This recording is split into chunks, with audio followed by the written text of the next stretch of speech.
The silence in the house was the loudest thing she had ever heard. It wasn't a peaceful quiet. It was a heavy, empty sound that pressed down on her from all sides. For 10 years, this house had been a home, filled with the sounds of their life together. The murmur of the television, the clatter of pans in the kitchen, the easy rhythm of two people sharing a space. Now all of that was gone. The only thing left was the quiet, and it felt like a judgment. She sat at the large kitchen table, her hands resting on the smooth, cold wood. Her name was Alara, and she felt like a ghost in her own life. Just 6 months ago, this room had been filled with a different kind of tension, a nervous, hopeful kind. It was the hope that the latest, most expensive fertility treatment had finally worked. They had tried for so long to have a baby. The desire for a child had become the central focus of their marriage, a dream they both clung to. She remembered the day the final test results came back. The doctor's voice was kind but firm. Unexplained infertility, he had said. It meant there was no clear medical reason why she couldn't get pregnant. There was no one to blame, no simple problem to fix. For her husband, David, those words seemed to shatter something inside him. The hope in his eyes, which had been flickering for months, finally went out completely. The change in him was slow at first. He started working later. Conversations became short and practical. Did you pay the electricity bill? What should we have for dinner? The big, hopeful questions about the future just stopped. The space between them in their large bed felt like a widening canyon. Then, one evening, he came home early. He didn't take off his coat. He just stood in the doorway of the living room, his face looking pale and tired. "Alara, we need to talk," he said. His voice was flat, like all the feeling had been drained out of it. Her heart started to beat very fast. She knew, in that moment, what was coming. She felt a cold dread settle in her stomach that he didn't sit down. "I can't do this anymore," he said, not looking at her, but at a spot on the wall behind her head. This silence, this waiting for something that's never going to happen. "I need a family, a real one, a wife who can give me children." The words hit her like physical blows. A real one. It felt like he was saying their life together, their 10 years of love and partnership, hadn't been real. That she wasn't real. "David, please," she whispered, her voice cracking. We can adopt. There are other ways." He shook his head, a sharp, final movement. "No. "It's not the same." I'm sorry, Ilare." "It's over." He had already packed a bag. He didn't take much. He left behind the photo albums that showed them smiling on beaches, the silly mugs they bought on vacation, the quilt her grandmother had made for them. He walked out of the house, got into his car, and drove away. The sound of the engine fading away was swallowed by that immense, crushing silence. The days that followed were a blur of numbness. She moved through the house like a shadow. Her friends called, but she couldn't bring herself to answer. What would she say? "My husband left me because I'm broken?" The shame was a hot, painful feeling in her chest. She felt like she had failed at the most basic thing a woman is supposed to do. Because the house was in David's name, from before they were married, she had to leave. She found a small, cheap apartment on the other side of the city. The walls were a dull beige, and the air always smelled faintly of the disinfectant the landlord used to clean between tenants. It had one main room, a tiny kitchenette, and a bathroom. It was the complete opposite of the beautiful home she had lost. It felt like a box for storing broken things. She needed a job. She hadn't worked in years, having focused all her energy on their home and the dream of a family. After a few weeks of searching, she found work as a receptionist at a small graphic design company. Her job was to answer the phone, greet clients, and manage the two designers' schedules. It was simple, monotonous work. She would sit at a sleek, modern desk, her back to a large window, and say, "Good morning, Apex Designs, how may I help you?" Over and over again. The people at work were nice, but they kept their distance. They knew she was the new, quiet woman who kept to herself. They would chat about their weekends, their boyfriends, their children's school plays, and she would just smile and nod, feeling like she was watching their lives from behind a thick pane of glass. She was on the outside, looking in at a world of normal, happy people. Her only escape was her lunch break. She would take her simple sandwich and an apple and walk to a small park a few blocks from the office. It wasn't a fancy park, just a square of grass with a few benches, a sad-looking fountain, and one large, beautiful oak tree. But to her, it was a sanctuary. For 30 minutes, she could sit and just breathe. She could watch the pigeons pecking at the ground, feel the sun on her face, and listen to the distant sounds of the city. It was better than the silence of her apartment. Her favorite spot was a particular wooden bench under the shade of the big oak tree. The wood was old and weathered, and someone had carved their initials into the arm long ago. Felt solid and peaceful. She would sit there and try not to think about anything at all. She would just exist. One Tuesday, everything changed. She walked to her bench and saw that it was occupied. A little girl was sitting there, swinging her small legs that didn't quite reach the ground. She looked to be about 4 or 5 years old. She had a head of dark, curly hair and was wearing a bright pink jacket. She was completely focused on a task, trying to buckle the strap on her tiny, glittery sandal a few feet away. A man in a very expensive-looking dark suit was pacing, his phone pressed to his ear. He was talking in a low, intense voice.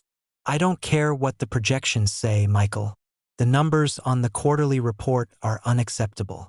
I need a new strategy on my desk by tomorrow morning, or heads will roll." He sounded angry and stressed. He had his back turned to the little girl. Ilara hesitated. She didn't want to intrude, but she also saw the little girl's struggle. Her little fingers were fumbling with the plastic buckle, and she was starting to look frustrated, her bottom lip sticking out in a pout. Quietly, Ilara sat down on the far end of the bench, giving the girl plenty of space. She didn't say anything at first. She just watched. The girl looked up at her for a second with big, curious eyes, then went back to her struggle. "It's a tricky one, isn't it?" Ilara said softly, so as not to startle her. The girl nodded, her eyes serious. "You see that little bar there?" Ilara said, pointing gently to her own simple flat shoe. "The strap has to click right underneath it. Here, let me show you." She slowly demonstrated on her own shoe, making the buckling motion. The little girl watched intently, then looked down at her own sandal. She pushed the strap, and with a satisfying click, it fastened. A brilliant, gap-toothed smile lit up the little girl's face. It was a smile of pure, triumphant joy. Just then, the man ended his call and turned around. His face was still tight with stress. "Sophia, what did I tell you about talking to strangers?" he said, his voice sharp with worry as he strode over. He looked at Ilara, his gaze wary and protective. He was a handsome man, with lines of worry and responsibility etched on his face that made him look older than he probably was. Ilara felt a flush of embarrassment. "I'm sorry," she said, her voice quiet. "I was just—" She was having trouble with her sandal. "I only showed her how to buckle it." The man's eyes dropped to his daughter's properly fastened shoe. He saw the proud smile on her face. The tension in his shoulders eased just a little. He let out a slow breath. "Thank you," he said, and his voice was softer now. It's been a morning." He offered a small, tired smile. I'm Alex. "And this is Sophia. It's nice to meet you both," Ilara said. I'm Ilare. He nodded. "Well, we should get going. Say thank you, Sophia." "Thank you," the little girl chirped, her eyes still bright. Alex took his daughter's hand, and they walked away, back towards the tall, sleek office building that loomed over the park. Ilara watched them go, the brief, warm connection already fading. She finished her lunch alone on the bench, the silence slowly settling back around her. It was just a small moment, a tiny blip in her lonely new routine. She had no way of knowing that for her. That simple click of a little girl's sandal was the sound of a new door, one she never knew existed, beginning to creak open. The rest of Ilara's week passed in its usual quiet rhythm. She went to work, answered phones, and managed appointments. She ate her lunch on the park bench, but the man and the little girl were not there again. She found herself glancing towards the office building across the street sometimes, its glass windows reflecting the sky like a giant mirror. It was a world away from her small life. Meanwhile, in a penthouse high up in that very building, Alex was having a terrible morning. He was trying to get his daughter, Sophia, to eat her breakfast, but she was pushing the oatmeal around her bowl with a sad look. "I don't want it," she mumbled. "You need to eat, sweetheart. You'll be hungry at preschool," he said, trying to keep his voice patient. He was already late for a very important meeting. "I want the lady," Sophia said, not for the first time that week. "What lady, honey?" "The nice lady. The one who fixed my shoe. She was nice." Alex sighed, running a hand through his hair. He remembered the woman from the park, Ilara. She had been calm, with a gentle voice. Sophia hadn't stopped talking about her. The last nanny had quit 2 months ago after Sophia threw a massive tantrum, and since then, it had been a revolving door of temporary agency staff.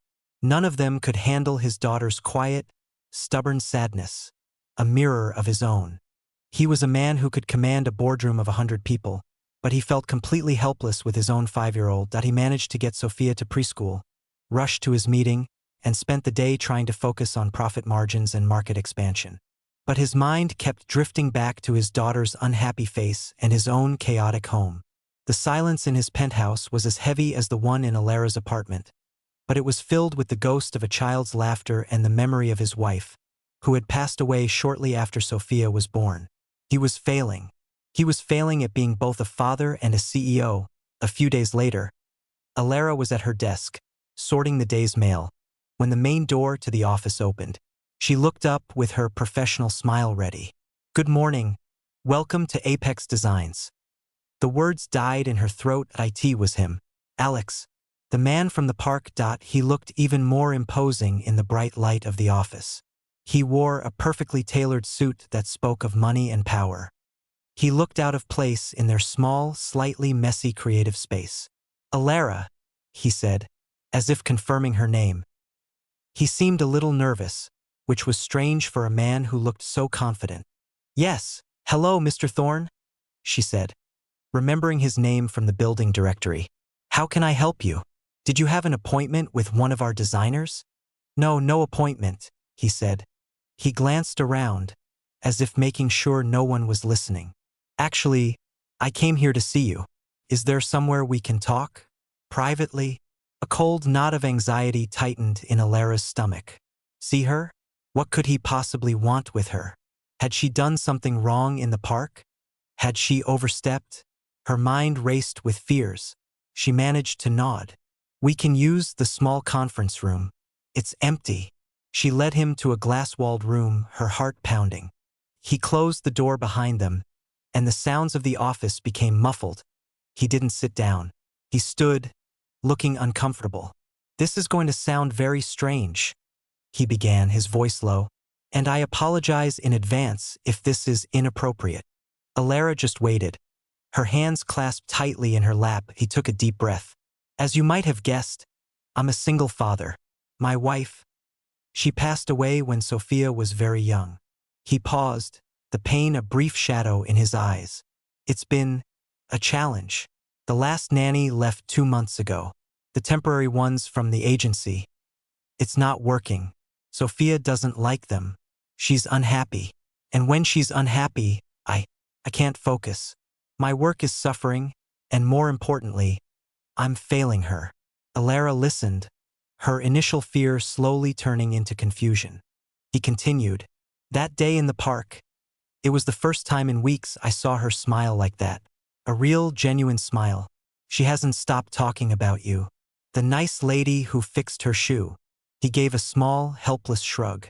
"I know it's a huge thing to ask. And I know you have your own job and your own life. But I made some discreet inquiries. My assistant, she's very thorough. She found out you work here. She said you're reliable, quiet, and kind." Ilara felt a flush creep up her neck. The idea of him having her investigated was unsettling. But she could also see the sheer desperation in his eyes. This wasn't a power play. It was a father's plea. "Mr. Thorne, I'm just a receptionist," she stammered. "I don't have any professional nanny experience." "I don't need a professional," he said quickly. I need someone Sophia trusts. I need someone with kindness. The rest, the schedules, the rules, I can teach you. I can't teach someone to be kind to my daughter. He looked at her, his gaze intense and pleading. The position is for a live-in nanny and a personal assistant. You would manage Sophia's life and help manage mine, my schedule, household things. The salary would be significantly more than what you earn here. You'd have your own suite in my home. Alara's head was spinning. Live-in? With him? It was insane. It was reckless. She looked at this powerful, troubled man offering her a lifeline into a world she didn't understand. She thought of her tiny, lonely apartment. She thought of the silence that waited for her every night. She thought of the little girl with the bright, gap-toothed smile. And then she thought of David. David, who had thrown her away for being broken, for being unable to care for a child. And here was a man, offering her the chance to do exactly that. Come with me, Alex said softly, echoing his words from the park. But this time it was a question, not a statement. Tears pricked at the back of her eyes. She was terrified. What if she wasn't good enough? What if the little girl changed her mind? What if this was all a terrible mistake? But the memory of Sophia's smile was brighter than her fear. Her own life was an empty room. Perhaps, just perhaps, she could help fill his. She looked down at her hands, then back up at him. She took the deepest breath of her life. Yes, she said, her voice barely a whisper, but firm. Yes, I will. The following week was a whirlwind. She gave her notice at the design firm, packed up her few belongings from the beige apartment, and said a quiet goodbye to that chapter of her life. On a sunny Saturday morning, a sleek black car arrived to pick her up. Her stomach was a tight ball of nerves. The car drove her to an exclusive part of the city, stopping in front of a tall, beautiful building with a doorman in a crisp uniform. He nodded respectfully as she walked in. Alex's penthouse was on the top floor. When the elevator doors opened, they opened directly into his home. It was stunning and cold. The floors were polished marble. The furniture was modern and sharp-edged, and the walls were a stark white, adorned with expensive but soulless abstract art. It was more like a luxury hotel than a home. There was no clutter, no toys on the floor, no warmth. The silence here was different from her apartments. It was the silence of money and emptiness. Sophia was hiding behind her father's legs, peeking out at Alara shyly. "Hello, Sophia," Alara said, kneeling down to her level. "Do you remember me? From the park?" Sophia nodded slowly, a tiny smile playing on her lips. "Welcome," Alex said, looking relieved that she had actually shown up. "Let me show you to your room." He led her down a hallway to a beautiful, spacious room with its own bathroom. The bed was large, the view of the city was breathtaking, but it didn't feel like hers. It felt like another, fancier, temporary box. That first evening was awkward. Alex had to go back to the office for an emergency meeting. Alara was left alone with Sophia. They sat in the vast living room, the space between them feeling huge. "What would you like to do?" Alara asked softly. Sophia just shrugged, clutching a teddy bear. Alara looked around the pristine, sterile room. An idea came to her. "You know," she said, "this room is very beautiful, but you know what it's missing?" "What?" Sophia whispered. "Some color," Alara said with a smile. "Do you like to draw?" Sophia's eyes lit up. She nodded. "Good. Then our first job is to find some paper and crayons. Let's go on a treasure hunt." And so, in that cold, silent penthouse, a hunt began for the simplest of things. A piece of paper and a splash of color. It was a small start, but for the first time in a long time, Alara felt a flicker of purpose. She was no longer just the woman who was cast out. She was the woman who was trying to find a way in. The first few days in the penthouse felt like walking on ice. Alara was constantly afraid of making a mistake, of breaking some expensive, invisible object, or of saying the wrong thing to the quiet little girl.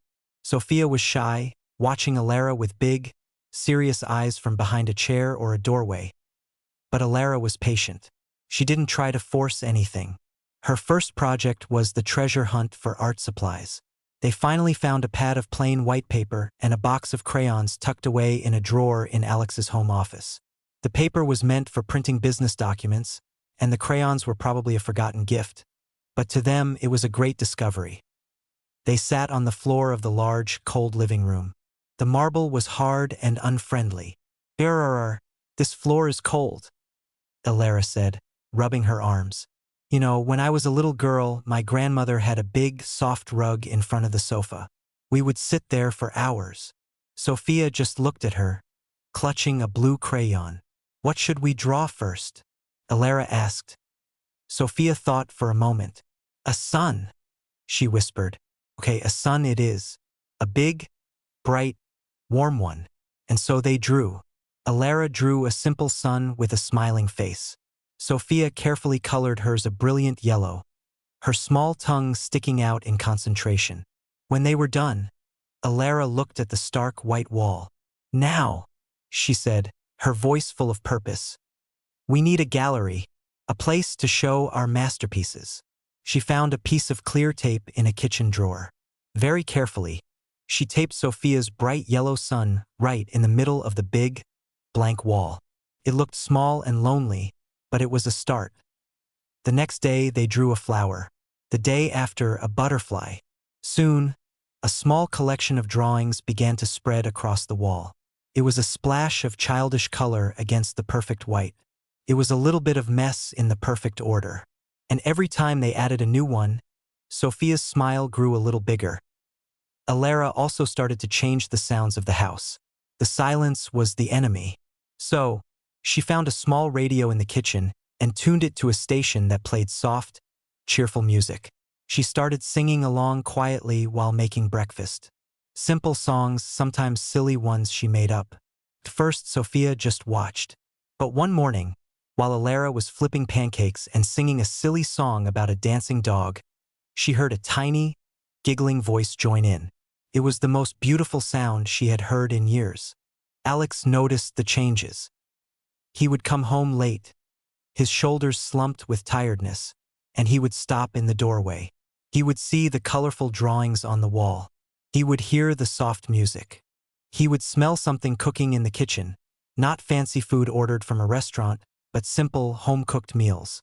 The air smelled of garlic and herbs, not of lemon-scented cleaning spray. One evening, he came home earlier than usual. Elara was in the kitchen, helping Sophia set the table.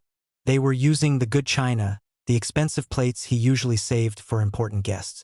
Sophia was very carefully placing a fork next to a plate, her brow furrowed in concentration. "Look, Papa, I'm helping," she said when she saw him. He looked at the table. It was set for 3. "I hope you don't mind," Elara said, wiping her hands on a towel. "I made a roast chicken. There's plenty." He was about to say he had work to do, that he usually just ate at his desk. But the smell was incredible, and the sight of his daughter, so proud of her job, made his words stick in his throat.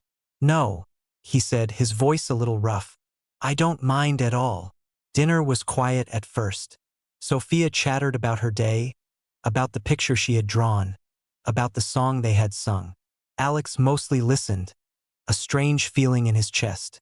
This is what a home is supposed to feel like, he thought. This is what he had been missing. He started making an effort to come home for dinner more often. The table for 3 became a regular sight. The conversations became easier.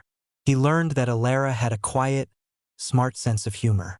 She didn't talk much about her past, but he could see a deep sadness in her eyes sometimes when she didn't think anyone was looking. One night, after he had put Sophia to bed, he found Elara in the living room, looking at the gallery of drawings on the wall. The room was dark except for one lamp. "She's a wonderful girl," Elara said softly. "She is," Alex agreed, coming to stand beside her. I haven't seen her this happy in a long time." "Thank you." Elara just nodded, a small smile on her face. He hesitated. "Can I ask? What happened? Before this? You don't have to tell me." Elara was silent for a long time, just looking at a drawing of a lopsided house. She had kept the story locked inside for so long. But the kindness in his voice, and the warmth of this new home she was helping to build made the lock begin to turn. "My husband," she began, her voice so quiet he had to lean in to hear. "We were married for 10 years. We tried. We tried for a very long time to have a baby." She took a shaky breath. "The doctors said it was me, that I couldn't have children. They called it unexplained infertility." Alex stayed quiet, listening. When the last treatment didn't work, he said he couldn't live with the silence anymore. He said he needed a real family. The word real came out as a painful whisper. He packed his bags and left. He said I was barren. The word hung in the air between them, ugly and heavy. Alex felt a surge of anger towards a man he had never met. How could anyone be so cruel? How could they throw away a person for something they couldn't control? He looked at Alara, at the gentle way she had with his daughter, at the life she was breathing back into his cold home. After a long pause, he spoke, his voice low and firm. He was a fool. Alara looked up at him, surprised by the intensity in his voice. "A family isn't something you prove with a doctor's note or a blood test," he continued. "It's not about biology. It's about showing up. It's about this." He gestured around the room at the drawings on the wall, at the remains of their dinner still on the dining table. "It's about being there to set the table. It's about singing silly songs in the kitchen. It's about caring for someone and letting them care for you." He looked her directly in the eyes. "What you've given to Sophia, what you've given to this house, it's more of a family than I've had in years. It's more real than anything." In that quiet, dimly lit room, something deep and important shifted between them. The professional line that separated employer and employee seemed to fade away. He wasn't just thanking his nanny. He was seeing her, truly seeing her, for the first time. He saw her strength, her kindness, and the deep well of love she had to give, a love that her husband had been too blind to see. And Alara, for the first time since being cast out, felt seen. Not as a problem, not as a failure, but as a person who had value. The heavy label of barren that she had carried for so long felt a little lighter. Maybe it didn't define her. Maybe, just maybe, she could be defined by something else. By the laughter of a little girl. By the warmth of a shared meal. By the quiet respect in a man's eyes. She didn't know what this new feeling was, and it scared her a little. But it was a good kind of scared. It was the feeling of a door opening inside her own heart. A door she thought had been sealed shut forever. The empty room inside her was slowly being filled with light. The seasons changed, and the city outside the big penthouse windows transformed from the bright greens of summer to the fiery reds and golds of autumn. Inside, the change was just as profound. The house was no longer a cold, silent museum. It had become a home, filled with the warm, messy, beautiful sounds of life. Alara's gallery on the wall was now a sprawling masterpiece. It had dinosaurs next to princesses, a very tall giraffe, and a picture of the three of them as stick figures, holding hands under a giant sun. Sophia had drawn it, and Alara had felt a lump in her throat when she saw it. She had carefully taped it right at the center. The routines of their life together had settled into a comfortable rhythm. Mornings were a happy chaos of finding lost shoes, packing lunchboxes, and singing the "Let's Brush Our Teeth" song. Evenings were for homework at the kitchen table, the smell of dinner in the oven, and stories before bed. Alex was almost always home for dinner now. The heavy lines of stress on his face had softened. He laughed more easily, a deep, warm sound that filled the rooms. One rainy Saturday, they decided to build a fort. They dragged every blanket and pillow from the bedrooms into the living room. They used chairs from the dining table as the frame. Sophia squealed with delight as they draped the biggest, softest blanket over the top, creating a dark, cozy cave. They all crawled inside, huddled together with a flashlight, telling silly stories. Alex, the powerful CEO, told a story about a dragon who was afraid of the dark, making Sophia giggle uncontrollably. Lying there in the dim light, surrounded by the softness of blankets and the sound of their breathing, Alara felt a profound sense of peace. This was happiness. This was belonging. She looked at Alex, who was smiling at his daughter, and their eyes met. In that shared look, there was a deep understanding, a gratitude that went beyond words. The space between them in the blanket fort felt electric, warm, and safe. But life, Elara had learned, was not a straight line. It had bumps and sharp turns. The past had a way of showing up when you least expected it. Happened on a bright, ordinary Tuesday. Elara had taken Sophia to the park, the same park where they had first met. Sophia was now confident and happy, running ahead to the swings, her laughter ringing in the air. Elara followed with a calm smile, carrying a small bag with juice and snacks. She was pushing Sophia on the swing, saying, "Higher! Higher!" when a voice, cold and familiar, cut through the cheerful noise. Elara, her hands froze on the swing's chains. She knew that voice. She turned slowly. It was David, her ex-husband. He looked the same, but somehow smaller than she remembered. He was staring at her, then at Sophia, his eyes wide with confusion. "Elara, is that your child?" he asked, his voice a mixture of shock and something else. Incredulity. For a moment, she was transported back to that empty house, to the feeling of being worthless. The old shame tried to rise in her throat. But then she felt a small, warm hand slip into hers. Sophia, sensing the shift in the air, had come to stand beside her, looking up at the strange man with a wary expression. Elara took a deep breath. The feeling of Sophia's small hand in hers was like an anchor.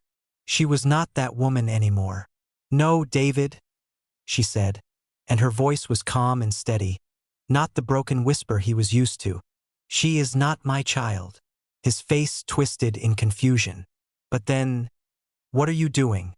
Who is she?" "I am caring for her," Elara said simply. She didn't owe him an explanation, but she wanted to say the words out loud. "I am her nanny, and I am her friend." David looked from Elara's confident face to the expensive clothes Sophia was wearing, to the tall building visible across the street. His mind was clearly putting the pieces together, and he didn't like the picture they formed. The woman he had thrown away for being useless was not broken and alone.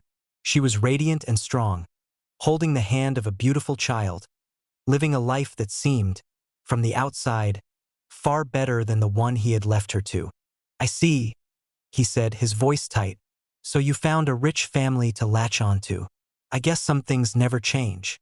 The old insult should have hurt, but as he said it, Elara realized how hollow it was.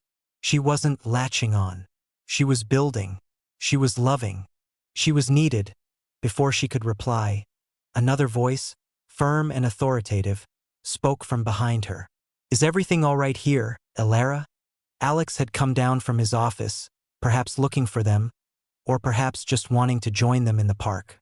He stood beside Elara, his presence immediate and protective. He looked at David, his gaze cool and assessing. David seemed to shrink even more. He recognized the authority, the wealth, the quiet power that Alex wore as easily as his suit. "Everything's fine, Alex," Elara said, and she meant it. "This is David. David, this is Alex, my employer." The word employer felt too small for what Alex was, but it was all that was needed in that moment. David mumbled a quick, awkward goodbye and hurried away, not looking back. The ghost of the past had been faced, and it had faded in the bright sunlight of her new life. They walked back to the penthouse in a comfortable silence, Sophia skipping ahead. Once they were inside, and Sophia was busy in her room, Alex turned to Elara. "Are you really okay?" he asked, his voice full of genuine concern. Elara nodded, a slow, real smile spreading across her face. "I am. For the first time in a long time, when I saw him, I didn't feel like I had lost anything. I felt free." Alex looked at her, at the strength in her eyes, at the woman who had weathered a storm and come out stronger on the other side. He didn't see the nanny or his employee. He saw his partner. He saw the woman who had saved him and his daughter. He reached out and gently took her hand. It was the first time he had held it like that, not by accident, but with purpose. "He was wrong about you, Elara," he said, his voice low and earnest. You have more family in your heart than most people ever will. This home, it was just a building before you came. Sophia and I, we were just going through the motions. You didn't just come to work for us. You came home to us." Tears filled Alara's eyes, but they were tears of healing, of a wound finally closing for good. She looked down at their joined hands, then back up at him. The love she saw in his eyes was not a sudden storm, but a quiet sunrise, something that had been growing slowly and steadily, and was now impossible to ignore. The empty room inside her was gone. In its place was a home, full of light, full of laughter, and full of love. She wasn't the woman who was cast out anymore. She was the woman who was chosen. She was the woman who belonged. The winter passed, and the first green buds of spring appeared on the trees in the park. Inside the penthouse, the change was felt in the air. It wasn't just the warmth from the sun coming through the big windows. It was a new feeling between Alex and Alara. The quiet understanding had blossomed into something deeper, a love that was as steady and comfortable as the sunrise. They didn't need to say the words out loud at first. It was in the way he would bring her a cup of tea exactly how she liked it without her asking. It was in the way she would smooth his tie before an important meeting, her touch gentle and sure. It was in the way they would sit together on the sofa after putting Sophia to bed, talking about their day, their dreams, their quiet hopes for the future. The space between them on the couch grew smaller and smaller until one evening, he simply put his arm around her, and she leaned into his side, and it felt like the most natural thing in the world. One bright spring weekend, Alex surprised them. "Pack a bag," he said, a playful smile on his face. "We're getting out of the city." He drove them to a beautiful lakeside cabin. It was made of warm, brown wood, with a big stone fireplace and a porch that looked out over the sparkling blue water. The air smelled of pine trees and clean water. For Sophia, it was a magical new world to explore. For Alara, it was a peace she had never known. They spent the day skipping stones on the lake, going for long walks in the woods, and making a simple dinner together in the small, cozy kitchen. That evening, as the sun began to set, painting the sky in shades of orange and pink, they built a small fire in the fireplace. Sophia, tired from the fresh air and adventure, fell asleep on a soft rug, curled up with a blanket. Alara and Alex sat on the porch steps, watching the first stars appear in the darkening sky. The only sounds were the crackle of the fire behind them and the gentle lapping of the water against the shore. It was perfect. Alex was quiet for a long time, just looking out at the lake. Then he turned to her. His face was serious, but his eyes were soft. "Alara," he began, his voice low and warm, "when I asked you to come with me that day in your office, I was a desperate man. I thought I was hiring someone to fix a problem. But you didn't just fix it. You rebuilt our world from the ground up." He took her hand, lacing his fingers with hers. "You remember what you told me? About what your husband said? That he needed a real family?" She nodded, her heart beginning to beat a little faster. "He had no idea what a real family was," Alex said, his voice firm with conviction. "A family isn't about blood. It's not about a name on a birth certificate. It's about this." He gestured to the sleeping little girl inside, to the cozy cabin, to their joined hands. "It's about showing up every single day. It's about choosing to love, even when it's hard. It's about building a home together, piece by piece." He turned fully to face her now, his eyes shining in the twilight. "You didn't just come to work for us. You came into our lives and you brought the warmth back. You brought the laughter back. You taught my daughter how to smile with her whole heart. You taught me how to be a father, not just a provider." He paused, taking a deep breath. "My family wasn't missing a piece because Sophia didn't have a mother. It was missing its heart. It was missing you." Tears welled in Alara's eyes, but they were tears of pure, uncomplicated joy. The last remnants of the old pain, the feeling of being broken and unwanted, melted away in the warmth of his words. He saw her. He saw all of her, and he loved her. "I don't see a nanny or an assistant when I look at you," he whispered. "I see the woman I love." I see my partner. I see my future. Will you stay with us? Not as an employee, but as my wife, as Sophia's mother, in every way that truly matters. Alara's breath caught in her throat. She looked at this good, kind man. She looked through the window at the peaceful, sleeping child who had already claimed her heart. She thought of the empty, silent apartment and the woman she used to be, and she could hardly believe this was her life now. She didn't need to think about her answer. It had been growing inside her for months. Yes, she said, her voice clear and strong, a happy tear tracing a path down her cheek. Yes, 1,000 times yes. He leaned forward and kissed her then, a soft, promise-filled kiss under the blanket of 1,000,000 stars. It was a kiss that sealed their past wounds and welcomed their future. The next morning, they told Sophia. They sat with her at the little kitchen table, pancakes stacked high in front of them. Sophia, Alex said, his voice happy, how would you feel if Alara stayed with us forever? If she became part of our family for always? Sophia's eyes went very wide. She looked from her father to Alara, a slow, wondrous smile spreading across her face. You mean, like a mom? She asked, her voice full of hope that Alara's heart felt so full she thought it might burst. If you would like that, she said softly. Did I an answer? Sophia scrambled down from her chair and launched herself into Alara's arms, hugging her tightly around the neck. Yes, she squealed. My very own mom. That word, which had once been a source of such deep pain, now felt like the greatest gift she had ever received. They didn't have a big, fancy wedding. They had a small, simple ceremony right there by the lake with just a few close friends. Sophia was the flower girl, scattering petals with serious delight. Alara wore a simple, cream-colored dress, and Alex couldn't take his eyes off her as they stood there, promising to love and care for each other. Alara looked at her new family.